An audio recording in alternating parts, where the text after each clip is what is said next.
Hear that? That's a sound you haven't heard from a Chevy car in a while.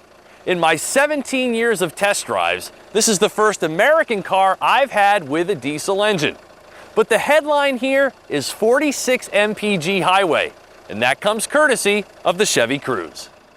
When 50 state-compliant diesel engines began showing up a few years ago, the push was primarily engineered by the VW Group. Gas prices were sky high, and alt-fuel vehicles were in consumers' minds.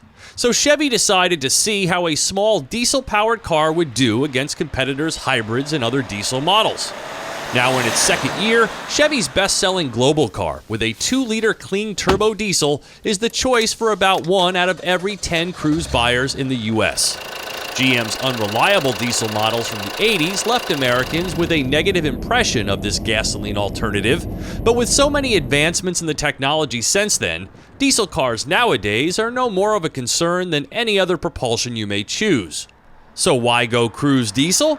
It's all about fuel economy and torque, with secondary considerations given to a diesel engine's reputation for longevity. In this case, the engine was specifically adapted for the U.S. market, meeting stringent emission standards while producing peak torque of 264 pound-feet that gives this Cruze an instant on feeling when you press the go pedal, particularly impressive in passing maneuvers on the highway. Don't measure this engine's strength by its mediocre 0 to 60 time of about 8.5 seconds. It has the low-end gumption drivers appreciate when stepping off. As for the efficiency angle, as paired with the only available transmission, the 6-speed auto, the city highway spread of 19 mpg is greater than that of any other new vehicle. Rated at 27 mpg city, 46 highway, and 33 combined, the Cruze Diesel's return on investment will greatly depend on where you drive most of the time. I averaged 35 mpg for the week, and during a highway run from New York City to Albany, I managed over 45. So unlike some other alternative powertrains, the impressive diesel mileage numbers are once again for real. The most obvious difference between the Cruze Diesel and the Jetta TDI is the clatter heard from the engine. VW really knows how to mute the typical diesel sounds, while Chevy makes it loud and proud. Does it bother me? Well, it's a little off-putting, and everyone who stands near it or rides in it instantly notices. But I'm sure to some diesel aficionados, it sounds like a badge of honor. It's also not a sporty car when running on these fuel-saving tires. Instead, it promotes comfortable cruising, diesel sounds and all. There were also occasions where the 6-speed felt confused.